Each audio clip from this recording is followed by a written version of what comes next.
Today on the Ski-Doo track, we learned that the Pacific is rimming with possibilities. My name is James. I'm Nicole. And welcome to KaiJULY 2024 here on Mostly Speakin' Sentai. That was fantastic. Oh, our guest is already talking, baby, but that's fine.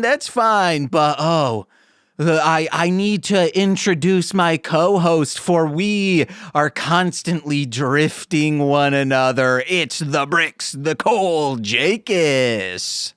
Hi, that's me. Do you think we could drift well together? Yeah. All right, because we're talking Pacific Rim today. Yes. Which side would you rather want to be, the right side or the left side?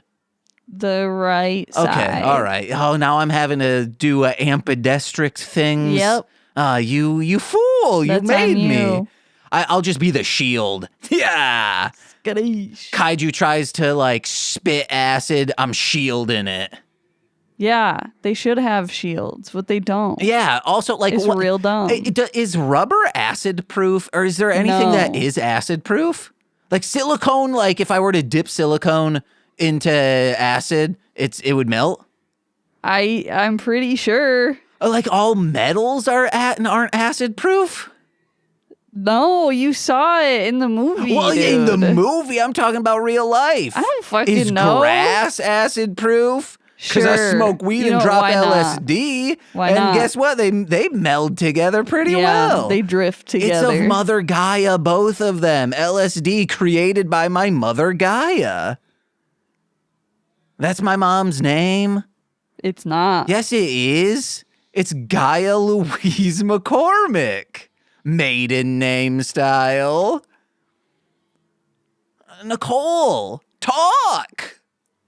Please. About what? I don't know. Maybe introduce our guest? You do it. Oh, okay. I guess I was his coworker. Okay. I guess I'm the one who wrote down his intro. I actually did. Yeah. You know him as Cool Monkeyed, and from the upcoming comic Stellar Remnant, it's Daimon Hampton. Yo, what's up? How are you? I'm good. I'm hanging out. I'm drifting in. I'm solo drifting, I guess. Oh, damn. That's dangerous. It is dangerous, but we like to live our lives on the edge, so. Uh-huh. Congratulations on that grant you just got. Oh, yeah, thanks. I'm gonna, yeah. They still haven't given it to me, so I don't have any money, but... But I do have the prestige of being able to say that I got somebody picked me for a thing, which is always nice to have outside validation. Yeah, that's like me and Nicole. She picked me, but I got a lot out of that. You know? Yeah. I can't put that on my resume. Could I? I mean, you could. I feel like you should be able to put that on your resume. It tells them that you have a healthy relationship at home, that you have somebody to go to. I guess somebody listening to you. I guess it did help out with getting my job at Chicago Comics. Yeah, it did. It did. But nowhere else I say darlinghomebody.com. I'm practically married to that. Yeah. A website. What website would you marry if you could? Marry a website? Yeah. Oh, man, none. All the cool websites are gone now.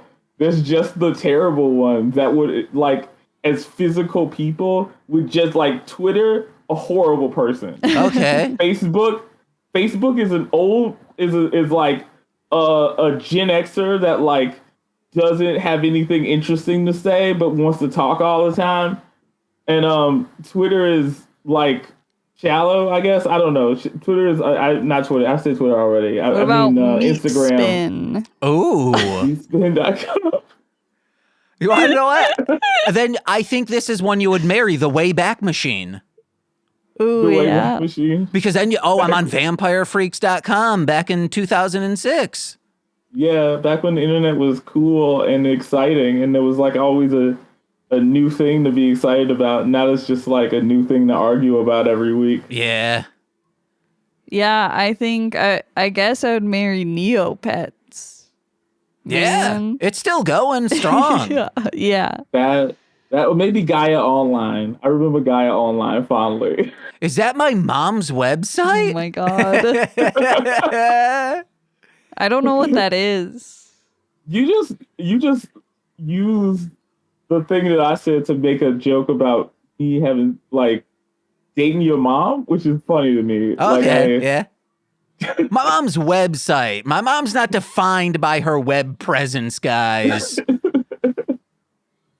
If she were, then she'd have much bigger titties. Oh my god. I'm saying my mom's avatar online. She's like, I gotta have them big bingos. I'm gonna get a message from my mom saying like James McCollum. No, she would absolutely not. No, she's gonna text you and say if they were that big, it would break my back. Yeah, she would say. Yeah, she'd further the bit. Yeah, because she knows it makes me uncomfortable. Yeah, exactly. You have a great relationship with your mom. I like it. She'd say like, "Oh, if my boobs were even bigger, I wouldn't need to go that far to hug you." And I'd be like, "Oh, mom, no. You know, I'm uncomfortable hugging you as is. Yeah. Don't bring your bingos into it." I mean, you started it. And I did not. She technically started it by getting semen jacked inside of her a third time. Yeah. Oh no. This is where this is going. Oh wow, this is wild. Yeah. Damon clearly hasn't heard an episode of this show. I haven't. I need to be on it. I need to be. Nah, it's fine. Yes, I have. I'm lying. I've watched all the episodes, especially that one where you guys went to space, and then the other one where you guys met Sasquatch, and the one where you guys switched bodies. That one actually has happened. That one we did. Yeah. So why'd you pick this Pacific Rim movie? I hadn't seen it in a really long time. And you said you had never seen it. So I was like, oh, I wonder what he's going to think about this, like, cool, like, white guy kaiju movie that they made. Technically, it's a Spanish guy kaiju movie that was made. Well, I was looking it up, and it's like it's Guillermo del Toro like directed it, but like the writer is this guy. His name is like Trevor something. Okay. Trevor Cullum, I think, or something like that. And he's very white. Okay. And I was watching it, and I was like, that's pretty obvious to me. Like, I feel like a white guy wrote this. It just feels like that. Not necessarily in a bad way all the time, because it's like a fun movie, but like it's just like characters that just like it's just like it's just they just spend time in like Asia, and like all the heroes are white for some reason, except for like the most of them anyways. I don't mean like some, like all of them, because obviously Idris Elba isn't white, and the girl that plays Mako Mori isn't white, but like this is a lot of white people. Yeah, like no, for sure. Yeah, Nicole said, you said like, oh yeah, this is like an American movie, so it's just going to be all dudes, no women. And I go, no, I think what's going to happen is the dude's one of these brothers is going to die, because we cannot see both of them the entire movie because they look exactly alike. And then when they introduce the Australian dudes, I'd be like, all right, there are 4 of the same people here, just one's old.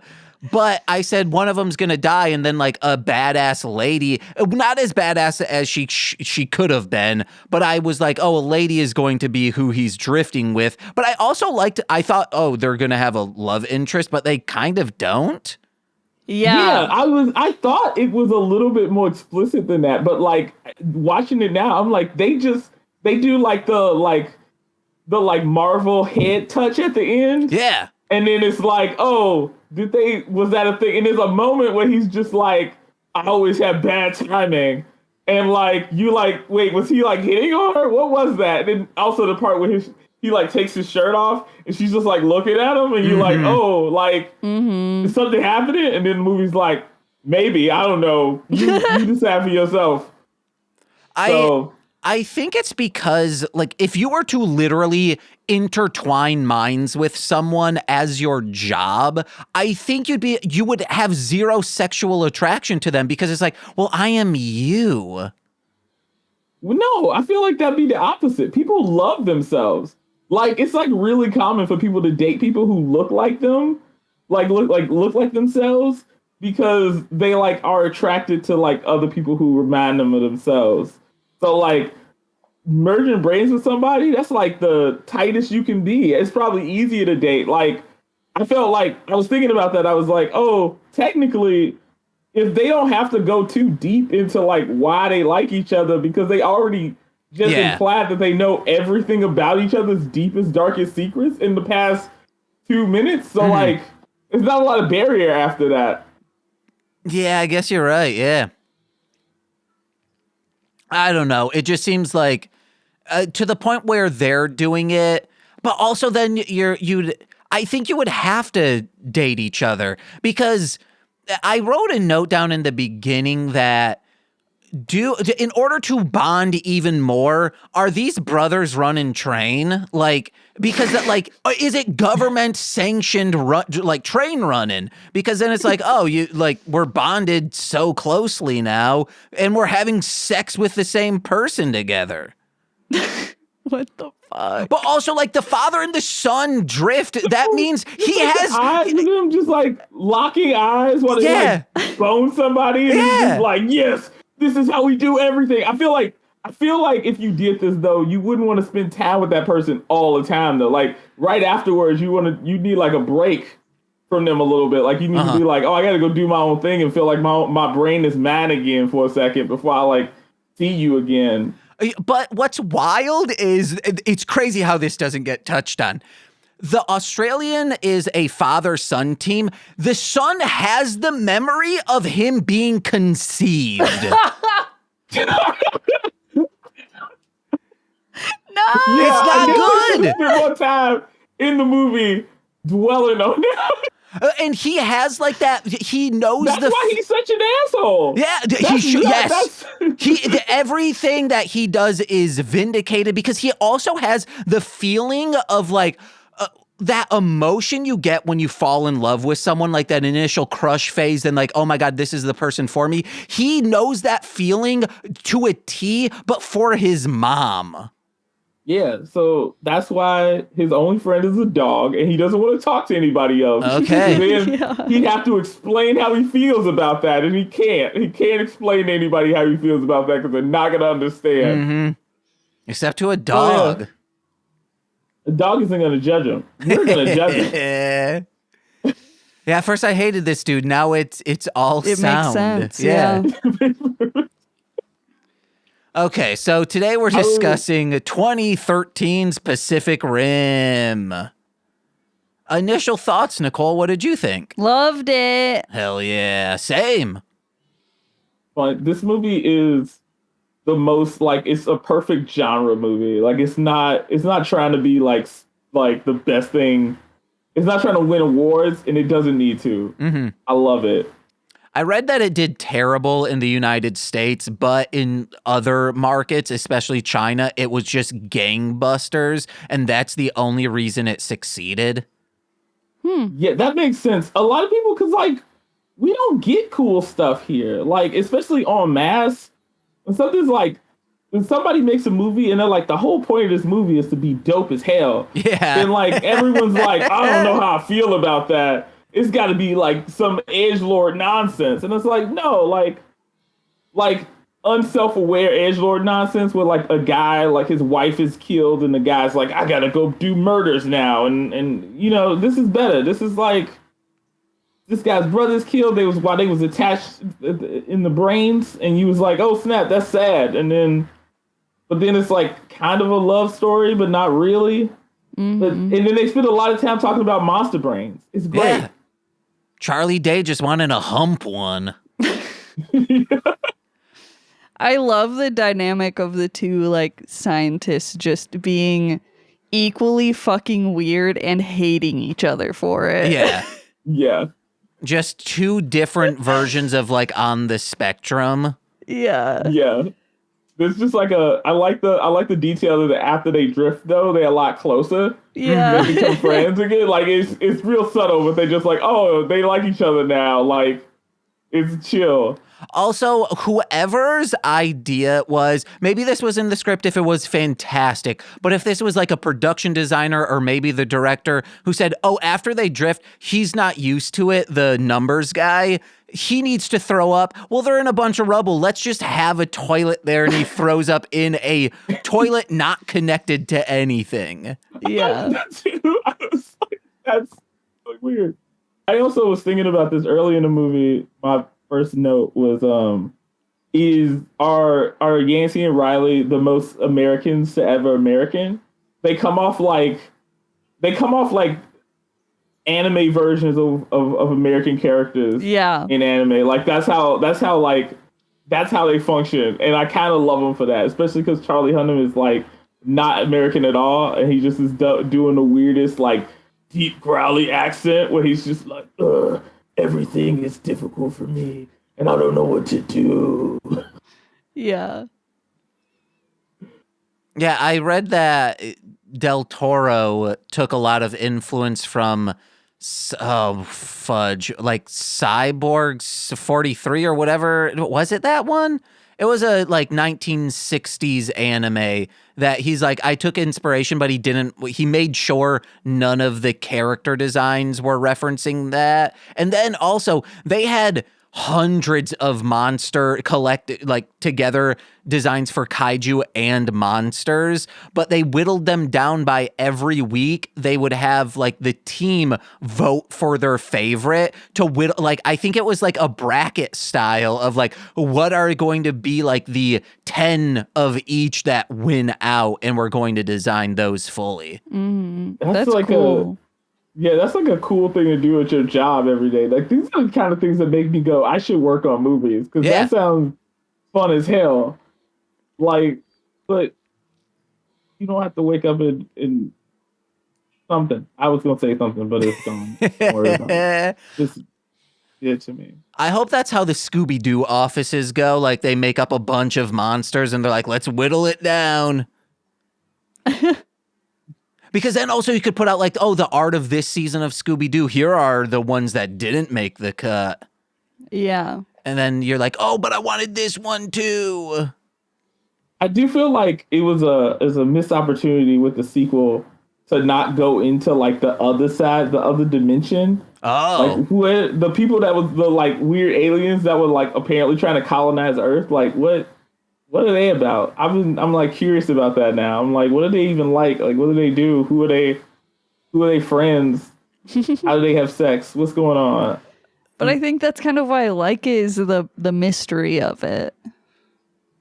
Okay, yeah, that makes sense. Well, I mean, The mystery. maybe because we don't need to, because it's like, well, why did like Britain and America, why do they want to colonize so much?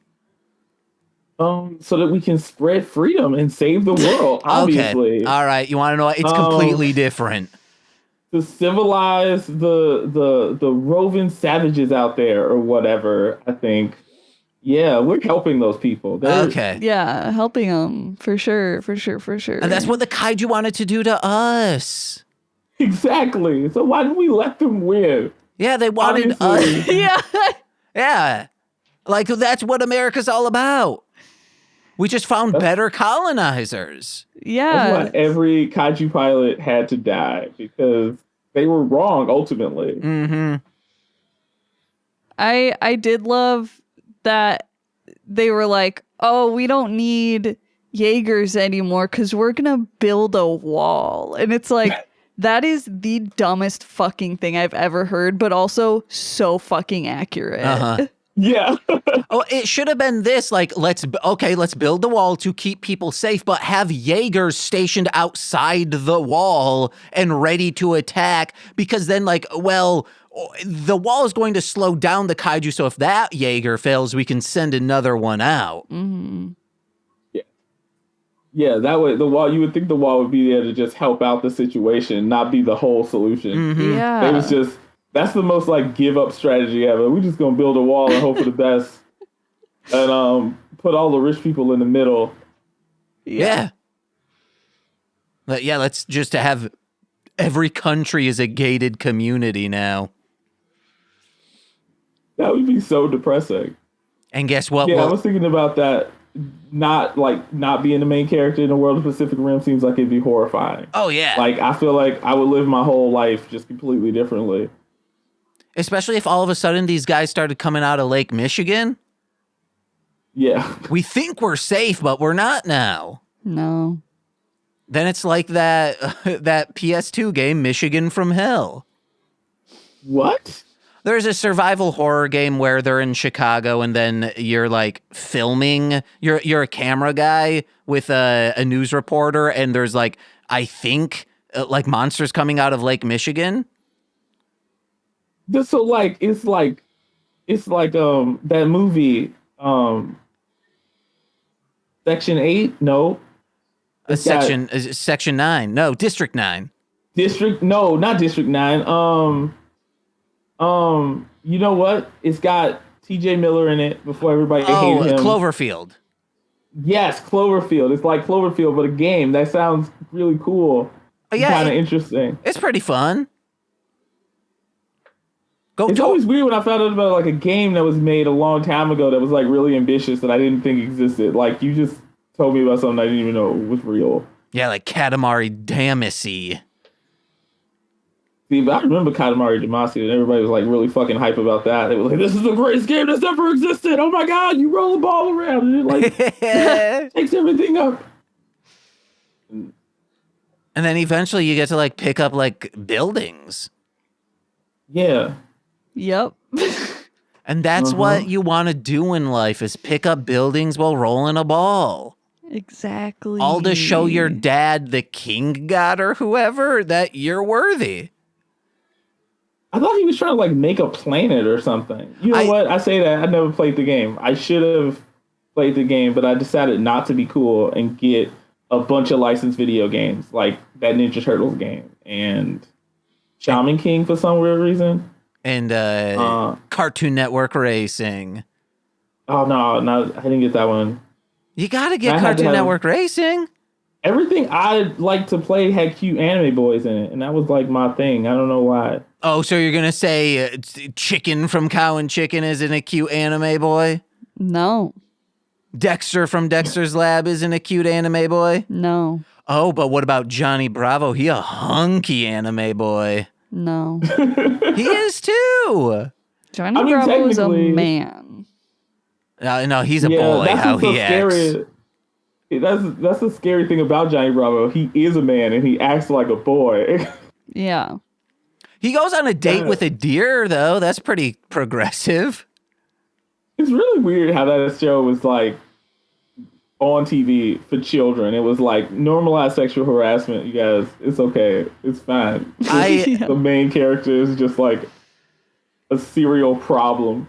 I heard a comedian was on Never Not Funny, and he was talking about, I think he was going through a divorce. So he was like talking a lot of like dealing with his wife and his ex-wife, you know, at the same time. And scouts from like people who worked at Hanna-Barbera were there, and they were like, "Hey, we work for Hanna-Barbera. Would you like want to write for the show that we're making?" And he's like, "You just saw what I was doing, right?" And they're like, "Oh no, like that. Yeah, that's what we want. That's what we want. It's Johnny Bravo." And he's like, "Okay, I guess." And then he worked for Hanna-Barbera for a long time, and then I think created Danny Phantom. Wait, what? Yeah. Who talking about? The guy who created, not that one fuck boy Butch Hartman, the other guy who created Danny Phantom. Steven Silver? Maybe?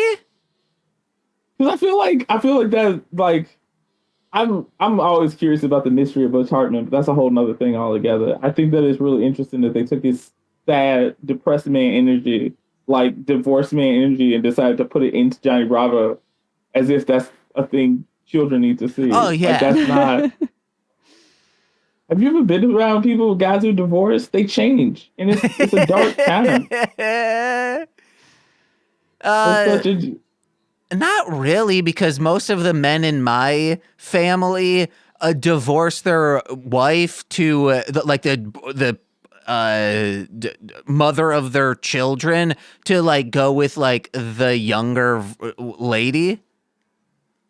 My parents, people in my family never get married. Actually, there's a long line of people who have never been married, just producing children. So, I didn't experience divorce. I just didn't have a dad. But I feel like it's the same kind of person. Yeah. Yeah, I don't Same kind of like. have any of our friends gotten divorced, Nicole? A lot of them have gotten engaged and then not engaged. Okay, yeah. But I feel like it's like, Or not married. they're better off for that. Yeah. Like they were, they realized, yeah, I shouldn't be doing this. Yeah. I mean, usually, it's a good thing if people get divorced in the long run. Yeah. Like, no one. What was it? That one douchebag said that was actually kind of funny. Nobody, no good marriage ever ended in divorce. Yeah. You know, nobody's having a great relationship is getting divorced, so it's fine. It's a good thing. Unless it's like an Ultimately. Airbud situation where it's like, oh, I have cancer, but I don't want to tell you. Let's get divorced, and then they kind of like die by themselves. Yeah. Okay, I've never seen Airbud. I think it's time for me to mention Doesn't happen. that. Those specifics don't happen in Airbud, but it's like, hey, let's like be free, leave, go. I don't want you here anymore. But really, they do. If you had told me, if you had left it at that, I would have believed it and walked around with the belief that there was an Airbud movie where two people get divorced and then one of them dies of cancer and then the movie ends. Well, in this scenario, Airbud or the kid would be the ones with cancer. So Pacific Rim. Oh, yeah. Airbud's one of those cancer sniffing dogs. Who says a dog can't be drift compatible?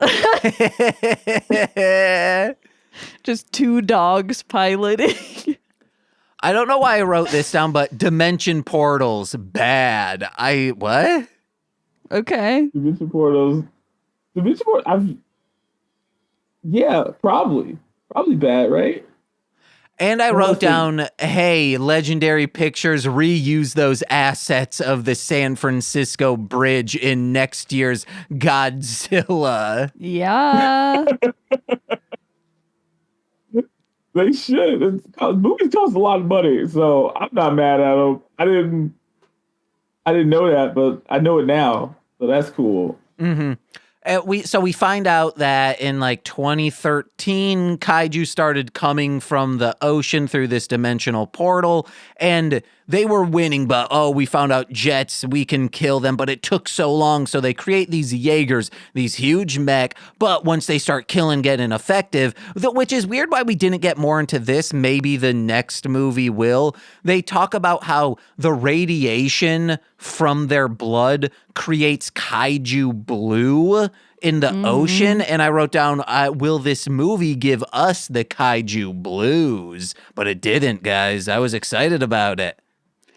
Yeah, there's a lot of like, I don't know, like lore or like world building with this. Like this movie was so well written. Like they really paid attention to the details, and it's so good.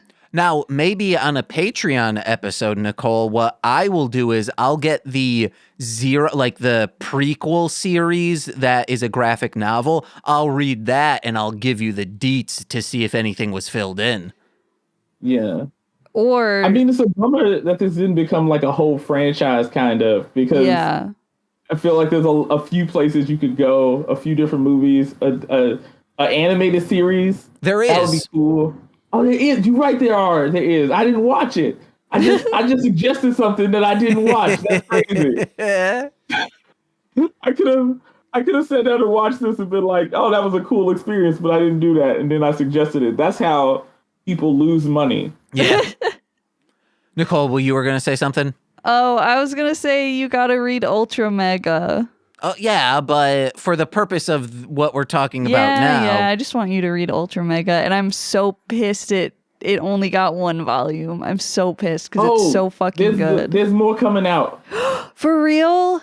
Yeah, I heard this recently. Holy they releasing shit. like a big. It's gonna start coming out again, and they're releasing like a big first issue for the comeback, and then like it's gonna be more after that. Yes. I haven't read it yet. I have it in my backpack, ready to be read. Like I bought it a while ago, and I just haven't read it.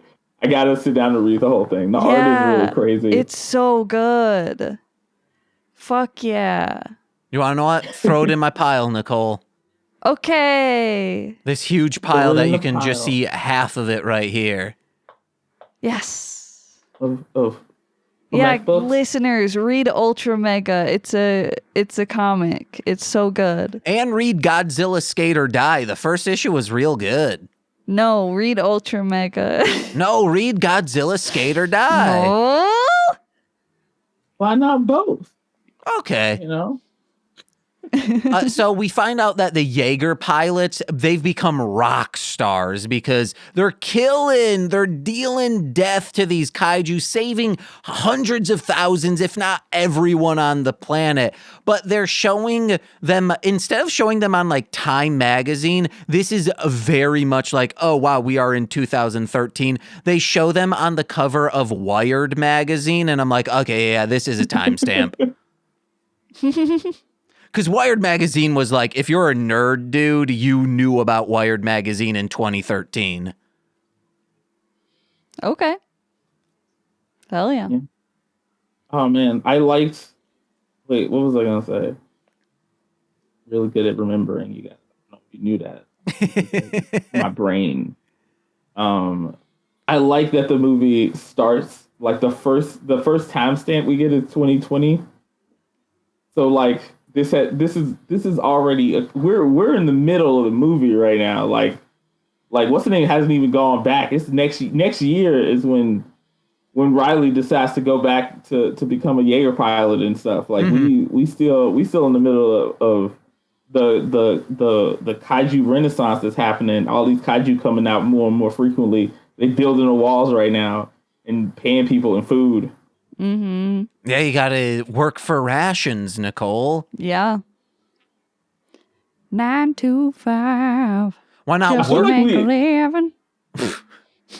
Why not work for room and board as well? I mean, they probably do. Ooh, what I would have done is made a secret compartment in the wall, and I would have lived in there. Whoa. Like how you hear about people like living inside walls and stuff. Uh-huh. Do a bad of a Ronald. mall. Yeah. Or like when Kanye lived in that stadium. Okay, but he paid to live in that stadium. He wasn't like Phantom of the Stadiuming it. I thought he kind of was Phantom of the Stadium. I didn't know if he was paid. I didn't know if he's paying to live there, but I definitely think he was lurking. He was there we don't need to get into Kanye, guys, but he was there like to listen to his, kind of like, we'll talk about a much better person, Lil Jon. He, in his house, has a room that is the size of a club that he likes to perform at, to like DJ and play music. So he has a sound system that a club would be in. So when he mixes something down, he goes into that room and listens to it to be like, oh, this is where I will be playing this. It sounds good in this space. And I'm assuming that's what Kanye was doing, because he's like, I'm going to be playing stadiums. Guess what, guys? He is not anymore. So he's like, I want to hear what this will sound like over a stadium system. That makes sense. I like that two brothers running the train on a girl was in play, but Kanye was like a sore topic. Yeah, man, fuck that dude. Brothers running train is okay. It's wholesome. Yes. It's wholesome. It is. Family bonding. Yes, it helps them better kill kaiju. So next time you hear like in that episode of Nathan For You, where there were two brothers who actually did run train on women, you want to know what? Women are getting run train on them. Let's not let the women enjoy this, okay? So Hopefully.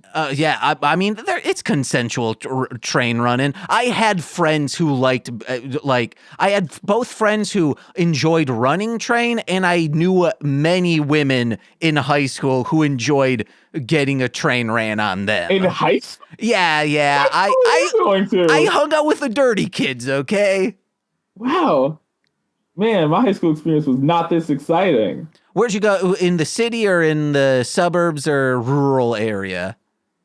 Kind of both rural and the city. So I went to high school for a little bit in Michigan, in like Holt, Michigan, which is a town that Nicole knows nobody cares about. And then I came back to Chicago and finished high school here. Yeah, So I feel like Holt should be trains being run on people. I've heard rumors, but I never believed anybody because it was so boring that people would just say things all the time. They were just coming up with bullshit because they didn't have anything better to do. I wish I could remember my friend Terry's friend who, like, Terry and him, that's just what they did. I would be in his home playing Tony Hawk's Underground, and he's like, yeah, we're going to go run train on so-and-so. I'm like, okay. And then they go upstairs and run train. What the fuck? Yeah. It's what they did. But why were you there? I was just always there. I was there just like watering down margarita mix to drink it as juice and playing Tony Hawk Underground. I didn't enjoy being at my own home is what I'm saying. So Jimmy, we're just gonna go quick run this train on Jessica. If you want to do some margarita mix, don't even worry about it. Have a great time. Enjoy that Tony Hawk's Pro Skater. Yeah. I say 2 thumbs up. Then I'd put on headphones because, you know, that was the person I was. And then I'd vibe out to underground rap music while playing Tony Hawk, knowing in my heart that my friend's having a good time. And I'm not even talking about Terry. I'm talking about the lady because that lady was my friend as well. I introduced them. Wow. True love. Uh-huh. I'm the best wingman, okay? Because I'm not gonna find you one guy. I'm gonna find you 2 at the same time. Mm-hmm. And you don't stand in the way. There's no like emotions and jealousy. Because I personally don't think I don't think you could trust me with that information. Oh, I thought I feel like I would tell everybody. Oh, they were telling everybody. They were telling everyone. All right. God, I wish I could remember Terry's friend. I want to shout him out. Don't. Well, he's still living. Terry isn't, you know? Oh, okay. That's sad. Rest in peace, Terry. Salute to him. He was a good guy. He pleased many women. Oh my God. He did. What a great way to be remembered, I think. My friend Terry loved to skateboard and run train. Yeah. I honestly think that's how a lot of guys want to be remembered. Oh, absolutely. Like Nicole, you and I should run train on someone. Let's do it. Okay. Let's do it. Daimon, the Discord is not picking up his laughter, but he is laughing hard at that. I'm just saying we could please someone. And like just her general reply to that was so funny. I do fear though, like afterwards, I'd be like, so like that was fun, and then Nicole would say, "Oh yeah," and I go, "Yeah, it was pretty fun." Or I guess she would say, "Like, well, that was fun, right?" And I go, "Oh yeah, it was fun." And she just grabs my knee and she goes, "No, that was fun." I'm like, "Oh no, I've unleashed a monster." Oh no. And she says, "Next time that lady and I are running train on you," and I go, "It's a living." Oh my God. Or you could end up in a raw situation and just be there. In a raw situation? Yeah, like with Friends. Ross. That's a raw situation. Yeah.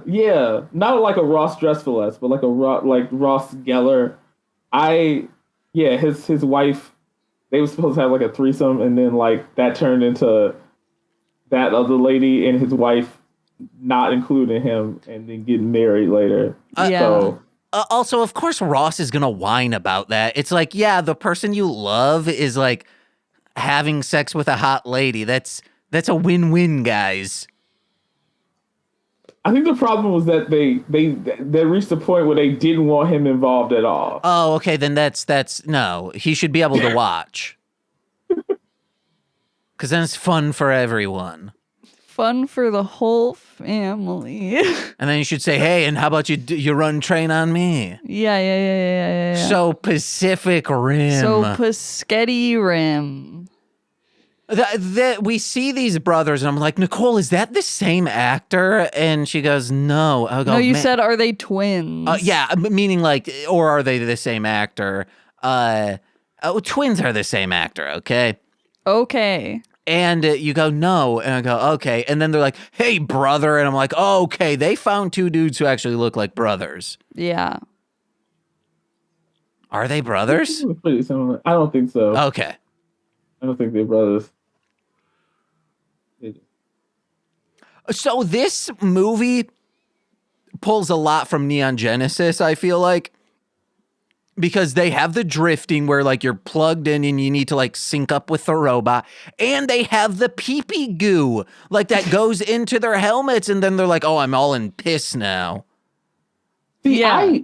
My first thought was G Gundam. I don't know if you saw G Gundam. G Gundam was it was basically Gundams, except there was a world tournament where all the Gundams with all these racial stereotypes and they fought each other, and everybody was a stereotype, and they like had this cool way where like it was similar the way they piloted. They didn't like sit down, they like had suits on, and then they would like move their body and the Gundam would move at the same time. And it was also just like massive, everybody was just like a massive stereotype of like whatever country they was from. So like the American guy, his Gundam boxed, surfed, and played football at the same time. It was What? and his name was Chibbity Rocket, and he had 3 girlfriends. What the fuck? It's the best. It's like amazing. You can watch it on YouTube, I think. Oh my god. Yeah, that's a bunch of my friends who were that was their Gundam series. They're like, oh man, screw Gundam Wing, no, G Gundam rules. And I'm like, okay, I'll check it out, I guess. I love seeing like what other countries how they portray Americans. Yeah, it's pretty great. I think it's because we're like so arrogant about ourselves that it's like, yeah, if you do there's no offensive stereotype to us because we are just offensive in general.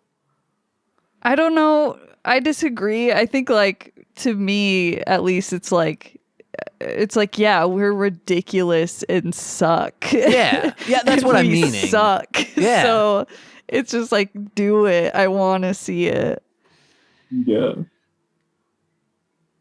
It's like in Lucha Libre when they bring an American down, a United States American. It's always just, oh, we're flashy, we're full of themselves. Like Chris Jericho was even though he's Canadian, it was still being like the flashy, like, hey, I'm from the States kind of guy. Yeah. Yeah. I think it like even Vampiro, but he was like the gothic version of that. Okay. But man, that dude was handsome as fuck in the 90s. Still is, but like, ooh, baby. Man, yeah, wrestling is cool. I already asked this, but yeah, you think we would be able to drift together, Nicole? Yeah. All right. You think we'd be able to run train together? Yeah. All right, hell yeah. I believe in you Guys, sign up patreon.com/MLM pod. If we can get up to $500, Nicole and I will run train on someone. And then we'll tell you about it. Yeah. We'll have the train is just like we're like, yeah, come over. And then we just kind of like podcast at them that's kind of running train on them. Like you ask them a hard-hitting question, then I ask them a hard-hitting question. Yeah. And she's like, my ear holes are filled from both angles because I'll pan me to the right, you to the left. But then she's like deeply disappointed because she was expecting sex. Yeah. As is the way with us. I'm kidding. Deeply disappointed. Yeah. No, deeply disappointing. Oh. Yeah. Because that's what all our guests, when they come over, they're like, we're fucking, right? And we're like, no, we're podcasting. And they're like, ugh. Everybody? Man, that's crazy. You guys must put out a real, like, vibe then. They're like, why else would I come all the way to your apartment? Yeah, also, it could be that, like, I'm always sending, like, an upside-down pineapple to people. That's, like, code for swingers. Apparently, yeah. Okay. Upside down pineapple cake, though, is not swingers. Why not? I don't know. Oh, it's swingers like the movie Swingers, where they go swing dancing. Okay. You know, like Your Money Baby, that kind of swingers. Yeah. Oh, Vince yeah, Vaughn. I heard about that. It's got Vince Vaughn and John Favreau in it, who also makes movies and was in Friends. So that's a whole connection. We just connected them all together. Nicole, who's your favorite friend?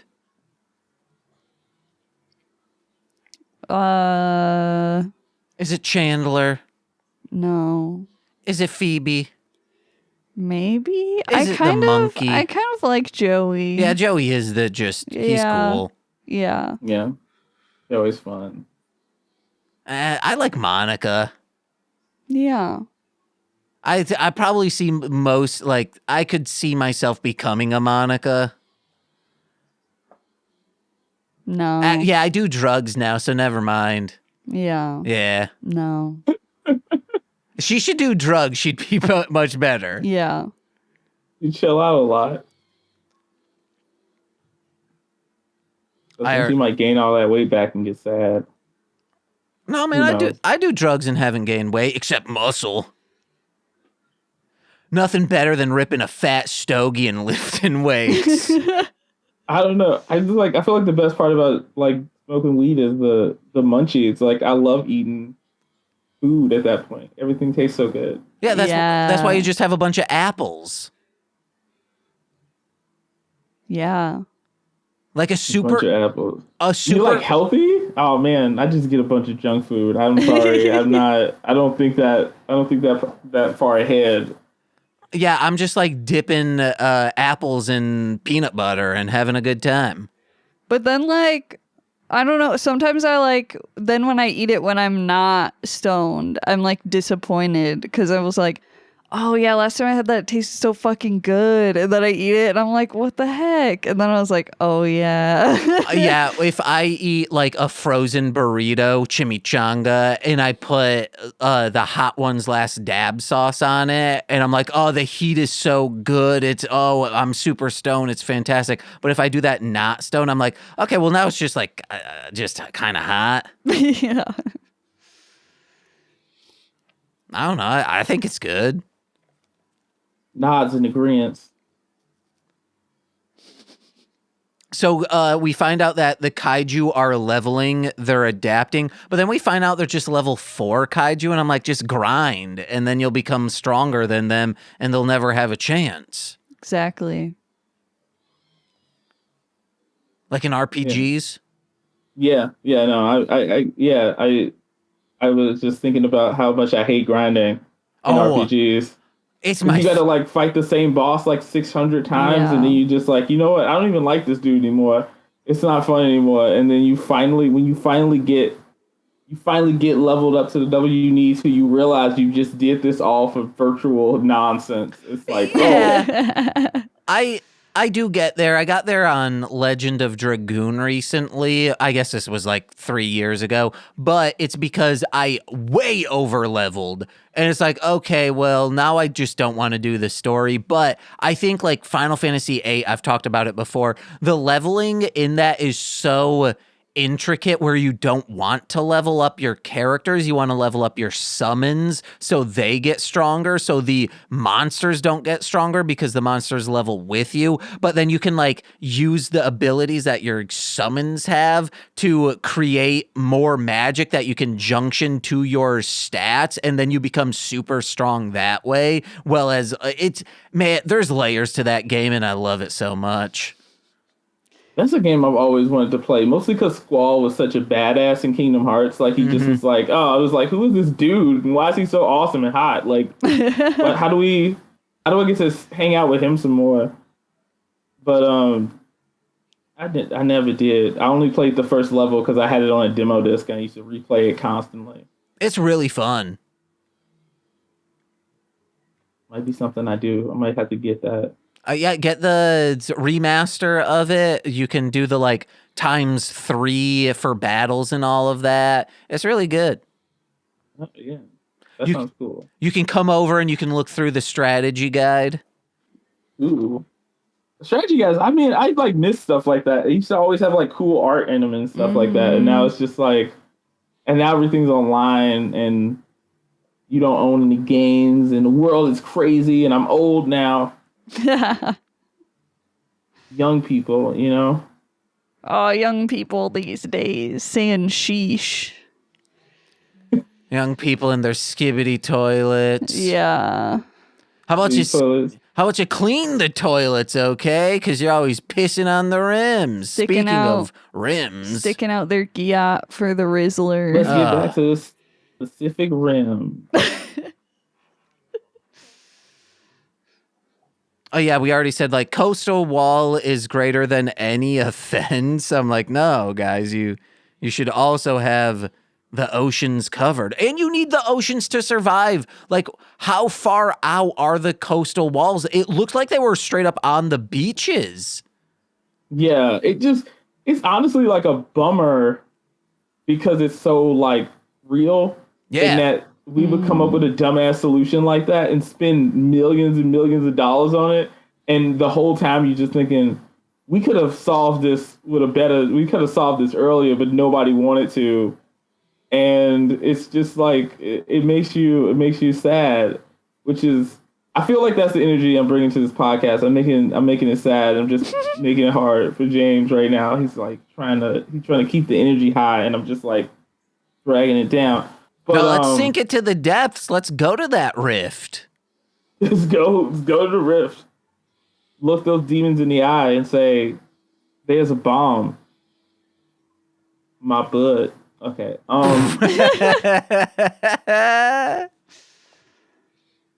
And then we get, like, at this point, there's a 5-year jump, but, like, I didn't get that.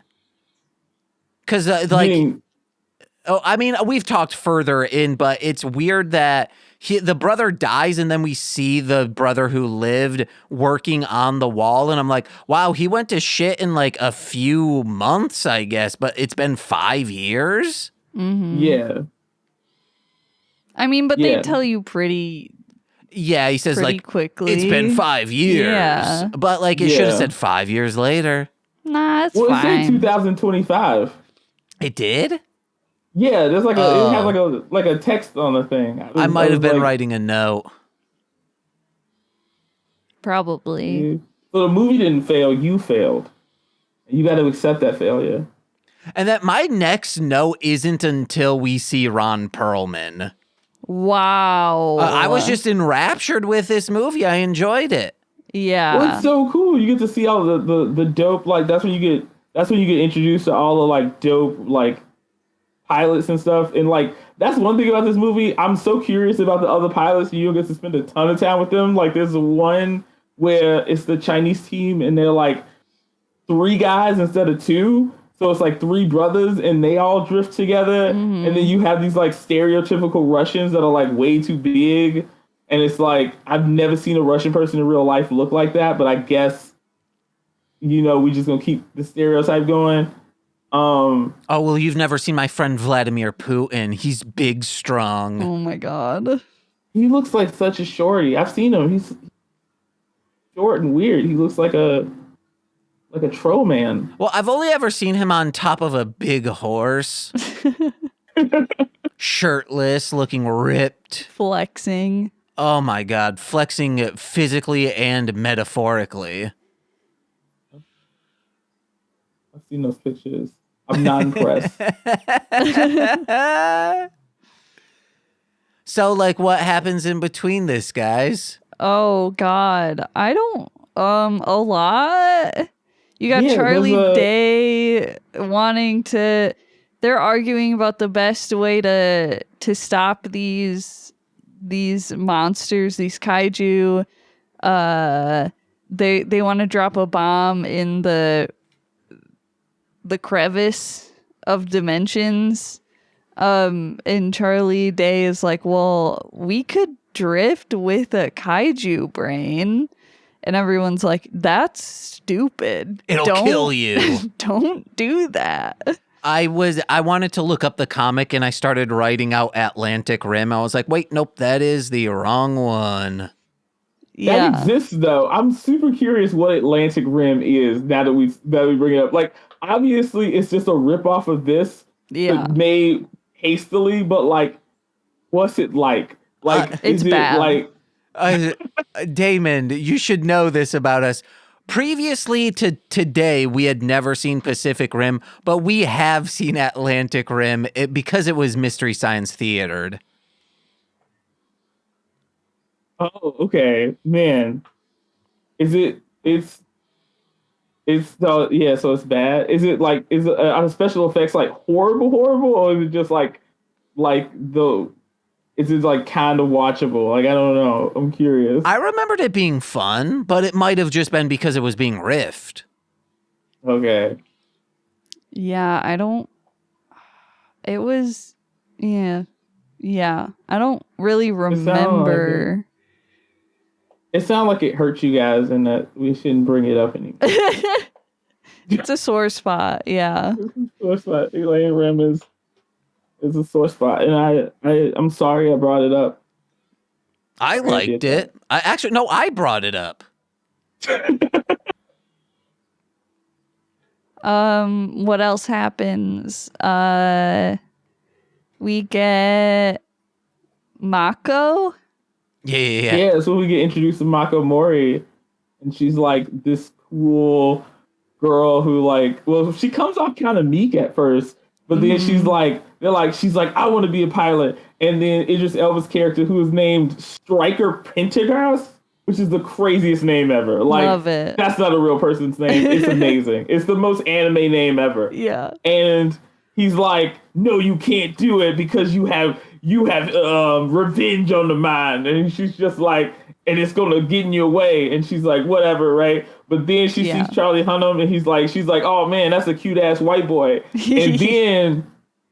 And then like they like testing all the other possible pilots that can drift with him. But then he's like, let's her try, because she's like judging him like, your technique is weak, son. And then he's like, then they like fight, and then they just like, it's like all cool and stuff because they like sword fighting kind of with like wooden swords. Yeah. And then they had this like cool like thing where they kind of like they like fighting good together at the same time. I don't know how to describe it. It's they fighting, flirting or whatever. And they're like, we drift compatible. And Idris Elba was still like, nah, it's not a good idea. But then he changes his mind. But then we find out why he was mad, why he suggested they don't do it in the first place, because they try to drift for the first time. And she has a flashback so intense that it causes her to almost like kill everyone. Shoot a robot, like shoot a laser thing. I think she should have What? shown them what's really out there, you know? What? Shown them what for. Oh, like, oh, you're not going to make me a pilot, huh? Well, this is what how powerful I am. Oh, okay. Yeah. Put them in their place. Put them in their place. That's the best way to do it. Like, get a big robot and kind of just, push someone around. Oh my God. That's not, she wasn't going to push them around. She was just going to murder everyone. This is what they should have done. Gotten 3 of the Jaegers and just had them run train on each other. Oh my God, James. That's a different Pacific Rim Job. It was a different movie that I watched way earlier, and it had a lot more like sex in it. But it wasn't that sexual because it's just robots. No, robots, right? And then at the final climax is like, oh yeah, we've had a dick the entire time, just like they had a sword the entire time in this one, and then it extends out, and they're like, "Ma, never." Oh yeah, because that's what happens, because they fuck up at first, and then they're like, "Oh no, y'all can't go out there because a new kaiju shows up." But then when the other three machines go out there to fight this new kaiju that shows up, they all get bodied, right? Uh-huh. And then the only one that survives is like the Australian dude, his dad. But then the power goes out, and then they look, the Gypsy Danger, which is the name of the kaiju, which is right now a problematic name, but that's fine. Whatever, we'll just pretend like it didn't happen. And it is like the Gypsy Danger is atomic, so we can go out there. And so then they go out there and they fight a kaiju, and then another one pops up, and it just keeps going from there. All the while, Charlie Day is out trying to get kaiju brains, and he meets Ron Perlman, and we caught up to your notes. Yeah, pretty much. Nicole, did you take notes for this? No. Okay, well, yeah.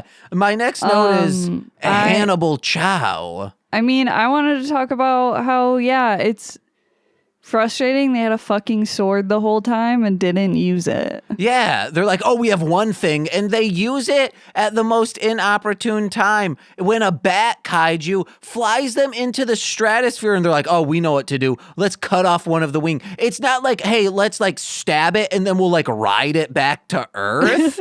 It's dead carcass, but the wings will cause some drift on our rim. Yeah. But no. See, okay, so in defense of that, I feel like I forget important details all the time. Yeah. I would forget I had a sword, especially if it's my first time doing it. I'm like, oh shit, the sword, that's right. I've done that while playing video games. I'm fighting a monster, and then I get bodied by this thing, and then I'm like, oh shit, that's right. I had a whole move that was just for that. I could have healed. I completely forget about it. So I gotta defend my fellow forgetters. Yeah. Or they weren't told about it. That happens in video games where it's like, oh, wait, I had a limit break this entire time. The game never told me about that. Yeah. Yeah. Okay. Yeah. But it would have been cool if they wrote it down. I did like the scene where they was re-entering the atmosphere, though. That was pretty exciting. Yeah. And then they land in that soccer field. Yeah, and it's just a big thing, and then Charlie Day shows back up, and he's just like, "I did it! I've got another kaiju brain," and they just this is crazy. But they get that kaiju brain from Ron Perlman as Hannibal Chow, and the reason why he has that name is he chose his favorite fictional character's name and his second favorite restaurant in Brooklyn, Hannibal Chow. This is what I meant earlier about you can tell it was written by a white dude, because they found a way to make a character named Hannibal Chow a white dude in the middle of China.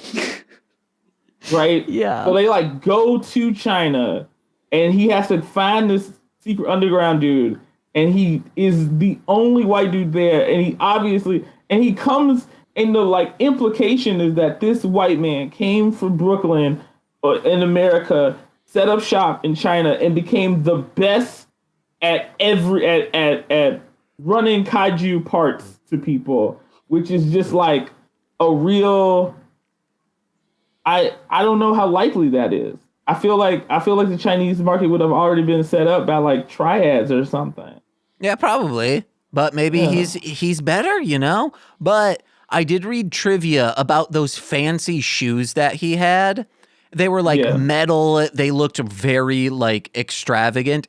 Ron Perlman kept those shoes, but then his wife melted them down and made heels for herself. wild. That's awesome. Real I will badass. say, if it wasn't Ron Perlman, it would be it would be a lot worse in the movie. Like that character would have bothered me a lot more. But it's Ron Perlman, so it's awesome. I think because what Ron Yeah. Perlman brings to it is another actor would have been like, no, I'm the coolest guy. But Ron Perlman's like, no, this dude would be absurd, right? So yeah, I'm going to play him like an absurd man because that's what he is. Mm-hmm. But Ron Perlman is like naturally kind of cool. So it's like also he's cool at the same time. It's kind of great. Yeah. Him just telling Hollywood executives like, yeah, how about you meet me, okay? I'll beat the shit out of you. Yeah. More than one way to lose your house. Yeah. That was fantastic. I'll never forget it. And like he's fucking Hellboy. Like he's imposing. You don't want him being angry with you. Yeah. He's got this like really intense voice. It's crazy. So when they're I think they're in Hong Kong. So Charlie Day drifted with a brain, which means like they have a hive mind. So they have told this brain communicated with the other kaiju like, hey, you need to find this guy. So they're looking for him, and they're in this like bunker, and all the people are like, it's the little guy. He's after the kaiju's after the little guy. And then this kaiju like licks him with his bioluminescent tongue, and it was real cool, but also gross. Mm-hmm. Yeah, because at one point, like they rip out the bioluminescent tongue. Very exciting. But like after that, there's a kaiju and like the heart. They're like trying to get the brain from the kaiju because the kaijus have two brains. They have one that helps them like move around and another one that's for like regular thoughts. And Charlie is trying to get the second brain, but they can't get it. But then they find like it beating, and then he's like, "Oh snap, it's pregnant!" And it like the like kaiju baby like frees itself, and it like goes out and just like eats a bunch of. Does it eat people? It eats Ron Perlman. It eats Ron Perlman right after he like it seems to die, and then he's like, oh, I knew it was gonna die the whole time. Yeah. I wasn't scared, blah blah blah. And then it like eats Ron Perlman, and then I think they use its brain to drift again between him and the other scientist dude. They team up and drift again. The other scientist dude is like, I'm gonna help you out. And he's like, for real? Because like every other time I talked about this, you told me I was crazy, and he's like, we got to do this to save the world. But I want to bring up the fact that it was really cool. They brought up, they're like, oh, drifting works both ways, you dumbass. So when you drifted with the kaiju brain, they learned everything that we're trying to do. Now we're fucked because of you.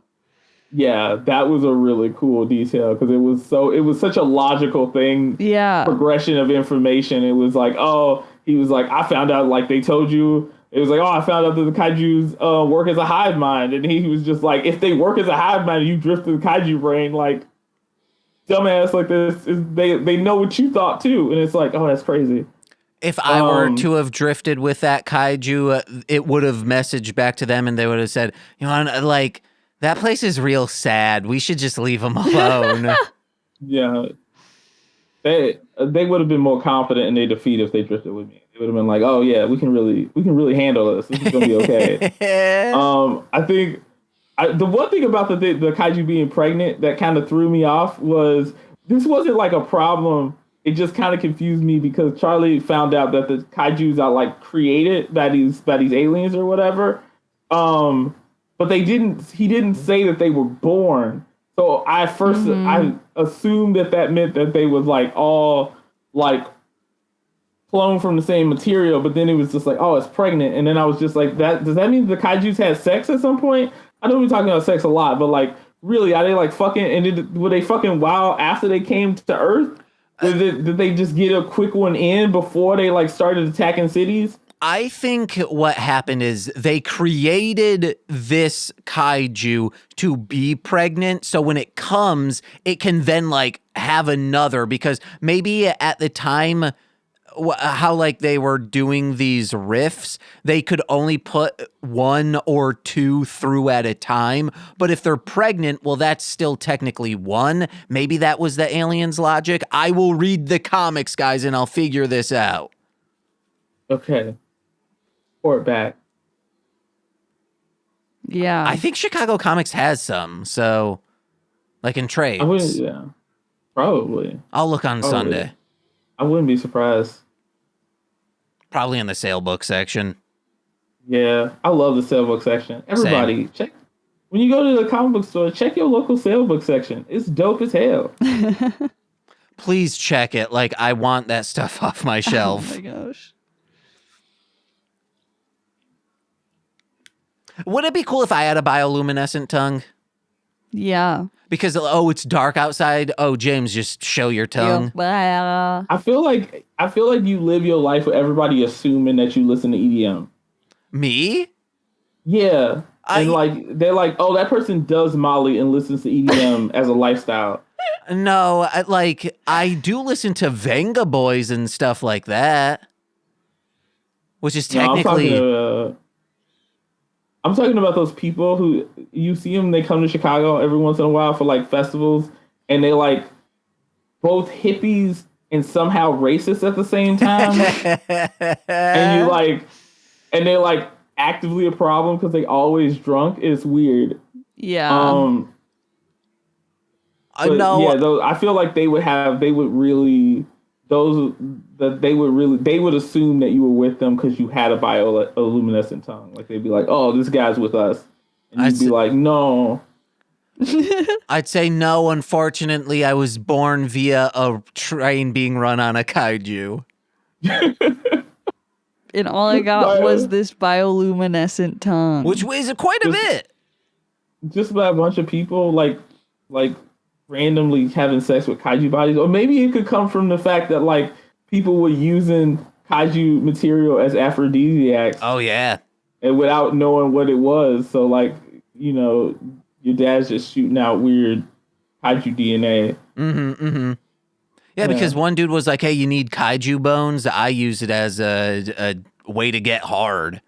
Yeah. Which is a good detail, Nicole, as you were saying, with world building. Yeah. Like, people would fucking do that. Yeah. Yeah. And this is when we get the beautiful toilet out of nowhere. Let's barf into it.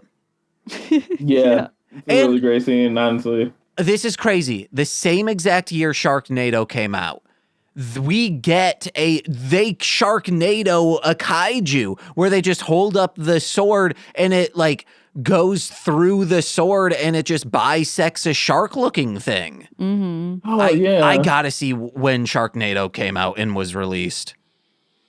Yeah, that was really cool. That was, yeah. Yeah, this movie is the story is in world building and stuff. Everything is good at just really great at facilitating excuses for these cool kaiju battles. Yeah, and I like there's so many times where they're also really good at like building anticipation.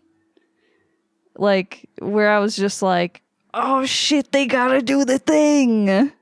Yeah. You know? Yeah. Guys. Like, oh, shit.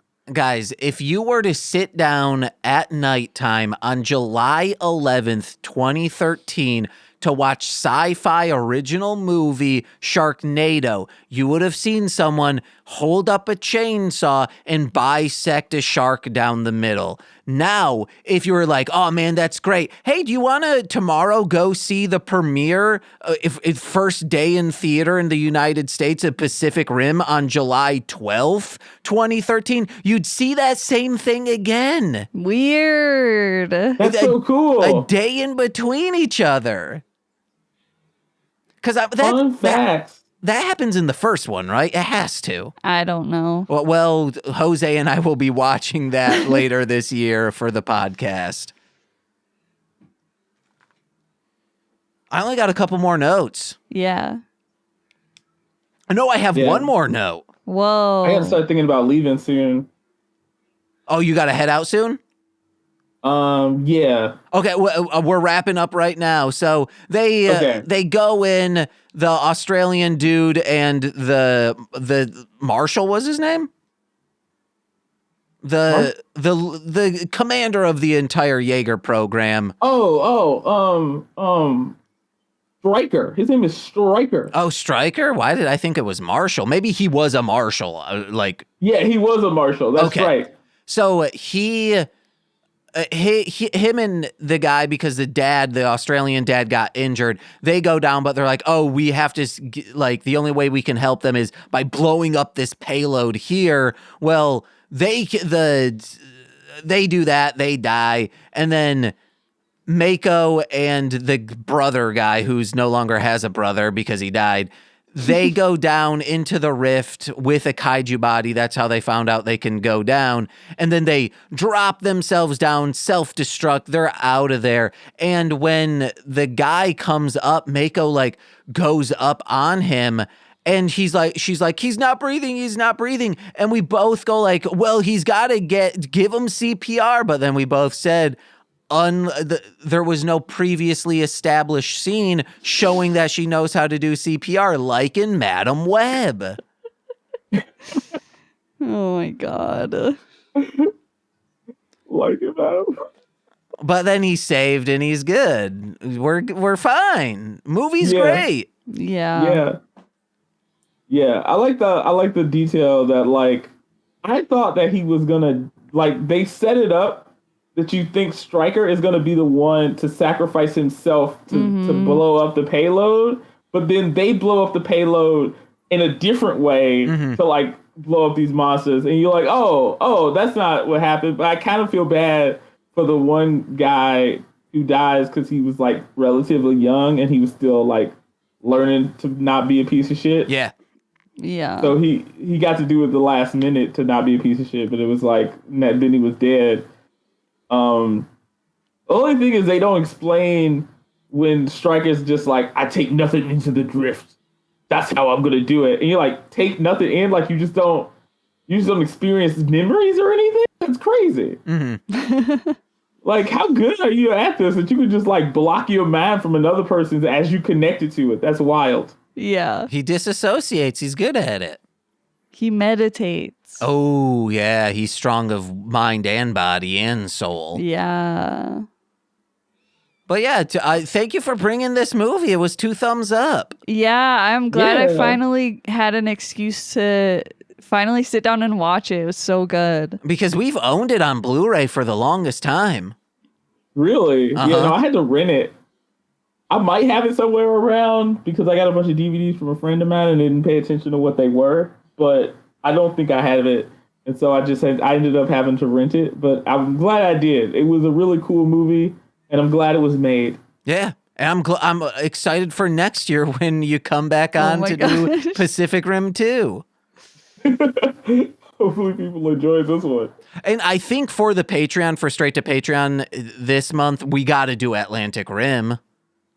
Right, Nicole? No. Okay. No, we'll do Atlantic Rim. Jose will come over. We'll have a blast. There you go.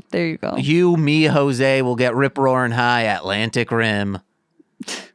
You, me, Pearl will get rip-roaring high. God. We'll invite your bosses over. We'll get stoned. Atlantic Rim. But thank you so much, Daimon, for being a part of this. Do you have anything to plug? My new comic, Stellar Remnant, is coming out. It should come out soon. Well, July 12th. If it doesn't come out before that, if it doesn't come out then, it will come out pretty soon. It is, follow us on Stellar Remnant Comic on Instagram. And my own Instagram at Daimon Drew This. I'm always posting stuff. I got a bunch of stuff that I'm always doing. I post a bunch of stuff in Patreon too. It's also Daimon Drew This because I try to make things simple for everybody. So follow me on Patreon because I'm broke and I need help. Nicole, you got anything to plug? Oh, yeah. Visit darlinghomebody.com for all the cool stuff that I make and sell and whatnot. And follow me on social medias at Darling Homebody. Hell yeah. And hey guys, I brought up Jose earlier. Please listen to Death to Squids. It's in the Marshland Media podcast feed. Wherever you're listening to this, you can listen to that. It's Jose and I getting rip-roaring high watching a sci-fi action movie. We're just about finished with Starship Troopers, and then we're moving on to the Resident Evil movies. We're so excited for those. It's going to be a blast. And hey, head over to patreon.com/MLMpod, where for $5 a month, you get exclusive content every single Friday. This entire month is Pride in July, where it's nothing but the citizens of Townsville Z with our queer friends talking about the Powerpuff Girls Z anime. It's very fun. It's every single episode so far has been a blast to record. They're already recorded, banked, and ready to roll. It's a fun time. And if you're a $10 patron, you get all of that plus monthly bonus exclusive content in the guise of straight to Patreon. And we're doing our summer mockbuster series. That's why I brought up how we got to do Atlantic Rim.